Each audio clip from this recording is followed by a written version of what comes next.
الحمدللہ رب العالمین والصلاة والسلام علی سید الانبیاء والمرسلین اما بعد فاعوذ باللہ من الشیطان الرجیم بسم اللہ الرحمن الرحیم السلام علیکم ورحمۃ اللہ وبرکاتہ۔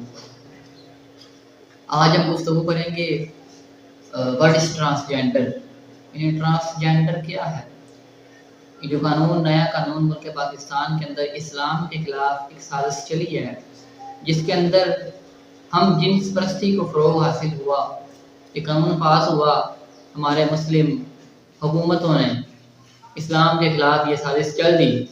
اس کے متعلق ہم اس میں 3 پوائنٹس ذکر کریں گے۔ سب سے پہلے یہ کہ ٹرانسجینڈر کا معنی کیا ہے، یہ کہتے کس کو ہیں، اور اس کے بعد اس کے کچھ نقصانات دینی اعتبار سے اور دنیاوی اعتبار سے، اور پھر اس کے بعد کیا ہمیں یہ ٹرانسجینڈر کا جو قانون ہے اسلام اس پر عمل کرنے کی اجازت دیتا ہے۔ تو بڑھتے ہیں، سب سے پہلے ٹرانسجینڈر کسے کہتے ہیں۔ تو دیکھیں، ٹرانسجینڈر جو ہے وہ 2 الفاظ کا مجموعہ ہے۔ ٹرانس الگ ہے اور جینڈر الگ ہے۔ ٹرانس کے معنی ہے تبدیل ہونا یا منتقل، اور جینڈر کے معنی ہے جنس۔ ٹرانسجینڈر یعنی جنس کو بدلنا، یہ قانون کا نام رکھا گیا، یعنی جنس کو بدلنے کی اجازت دے دی گئی ہے کہ ملک پاکستان کے اندر اگر عورت ہے تو وہ مرد بن سکتی ہے، وہ مرد ہے تو عورت بن سکتی ہے۔ اس چیز کی اجازت دے دی ہے جو کہ اسلام کے صریح خلاف ہے، قرآن و سنت کے بالکل صریح خلاف ہے۔ یہ ٹرانسجینڈر کا مطلب ہے کہ ہم جنس پرستی کو تبدیل کرنا، جنس کو تبدیل کرنا۔ اس کے بعد اس کے کچھ نقصانات یہ ہوں گے۔ سب سے پہلے تو یہ کہ جو مرد ہے وہ کہے گا میں عورت ہوں، اور جو عورت ہے وہ کہے گی میں مرد ہوں۔ تو یہ تو بالکل سراسر جھوٹ ہوا، اور جھوٹ بولنے کی ہمارا اسلام اجازت نہیں دے رہا۔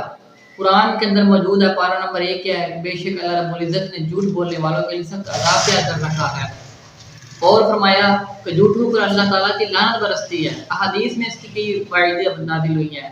احادیث میں نبی علیہ السلام نے فرمایا کہ جو شخص متعدد یعنی جھوٹ بولتا رہتا ہے وہ گویا کہ جہنم کے راستے میں چلتا رہتا ہے، اور جہنم میں راستے میں چلتا رہتا ہے، اللہ تعالیٰ جھوٹ بولنے والے کو اپنے نزدیک کذاب یعنی بہت بڑا جھوٹا لکھ دیتا ہے۔ ایک تو یہ جھوٹ ہوا، اور دوسرا اس کے بعد وراثت کے معاملات میں بڑے معاملات خراب ہوں گے کہ جو عورت ہے جب وہ کہے گی میں مرد ہوں تو اس کو پھر وراثت کے اندر وہ مرد کا حصہ مانگے گی، حالانکہ یہ جائز نہیں ہے۔ مرد کا حصہ الگ ہے، عورت کا حصہ الگ ہے، اور جو مرد ہوگا اس کو بھی کہیں گے کہ عورت کے اعتبار سے حصہ دے۔ یہ تو شرعی معاملات کے اندر بہت زیادہ خلل پیدا ہوگا۔ اور ایک یہ جو کہ جھوٹ حرام اور جہنم میں لے جانے والا کاموں میں سے یہ بھی کام ہے۔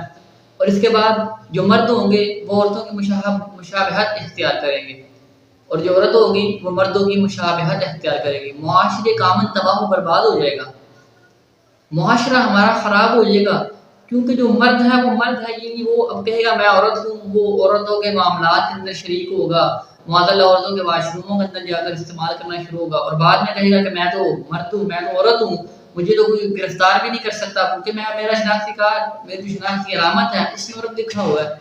اور جو عورت ہوگی وہ کہے گی میں مرد ہوں، مشابہت اختیار ہوگی۔ تو حضور علیہ السلام نے فرمایا کہ عورتوں اللہ رب العزت اس شخص پر غضب فرماتا ہے جو مرد عورتی وضع کو اختیار کرتا ہے، اور جو عورت مردی وضع کو اختیار کرتی ہے۔ تو اللہ کی ناراضگی کے سبب میں سے یہ بھی سبب ہے کہ وہ مرد عورت کی مشابہت کرے اور عورت مرد کی مشابہت کرے۔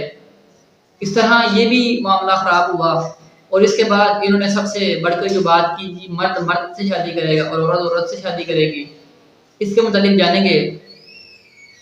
تو یہ قوم لوط کے اندر یہ بیماری بہت عام تھی کہ وہ لوط علیہ السلام کی جو قوم تھی وہ مردوں کے ساتھ بدفعلی کرتے تھے، مرد اور عورتوں کے ساتھ کرتی تھی عورت۔ حضرت علامہ آلوسی روح المعانی کے اندر بیان فرماتے ہیں کہ لواطت یعنی جو مرد مرد کے ساتھ باہمی جنسی کرتے تھے، بدفعلی کرتے تھے، اس کی طرح جو عورت عورت کے ساتھ کرتی ہے اسے اسیحات کہا جاتا ہے۔ فرمایا لواطت کی طرح اسیحات بھی حرام، ناجائز اور گناہ والا کام ہے۔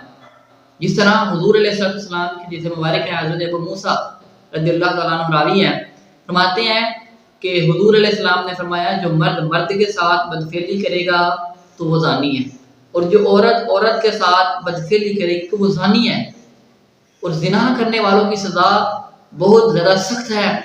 ایک روایت کے اندر ہے، موجب الزوائد کے اندر فرمایا گیا ہے کہ ان زناتا یاتون تنشغل وجوہہم نارا، جو زانی ہوں گے وہ اس حالت میں اللہ رب العزت کے اپنے حضور اٹھیں گے، یعنی رب الجلال کے سامنے اس طرح حاضر ہوں گے کہ ان کے چہرے آگ سے بھڑک رہے ہوں گے، ان کے قبروں پر بچھو مسلط ہوں گے۔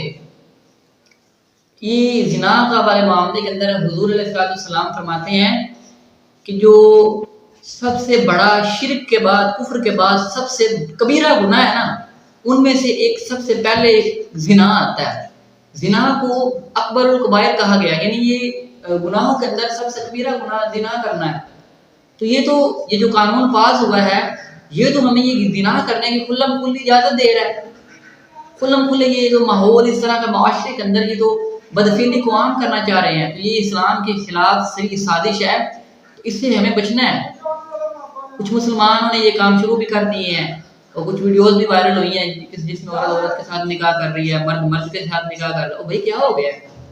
قرآن اور حدیث کو سمجھو۔ یہ جو قانون پاس ہوا ہے یہ قرآن و حدیث کے بالکل صریح خلاف ہے، اور مسلمان کا حق نہیں کہ وہ اس پر عمل کرے۔ اور ہمارا تیسرا جو پوائنٹ تھا وہ یہ تھا کہ کیا اسلام ہمیں یہ قانون پاس کرنے کی، اس پر عمل پیرا ہونے کی اجازت دیتا ہے؟ تو مذکورہ ویڈیو کے اندر آپ نے دیکھا کہ اس کے شرعی کیا نقصانات تھے اور کیا دنیاوی نقصانات کیا ہیں، کہ ماحول بھی سارا خراب ہوگا، ہر طرف حرام کاموں کا یہ مجموعہ ہے۔ تو اسلام جب ہمیں ایک حرام کام کرنے کی اجازت نہیں دے رہا تو حرام کے مجموعے کو ہمارا اسلام عمل کرنے کی کس طرح اجازت دے گا؟ تو پتہ چلا کہ یہ جو قانون پاس ہوا ہے یہ بالکل بھی جائز نہیں تھا اس پر عمل کرنا، لیکن مسلموں نے کچھ عمل کرنا شروع کر دیا ہے۔ ہمارے مسلمانوں نے یہ عمل کرنے شروع کر دیے ہیں بعد میں۔ عیسائیوں اور یہودیوں کی تو ہم بات ہی نہیں کر رہے، وہ تو ہیں کفار، لیکن جو مسلمان ہیں وہ اس پر عمل نہیں کر سکتے۔ قرآن اس چیز سے بالکل برخلاف ہے، قرآن کے احکامات پر ہمیں عمل کرنا ہے۔ اللہ تعالیٰ ہمیں عقل سلیم عطا فرمائے۔ وآخر دعوانا الحمد للہ رب العالمین۔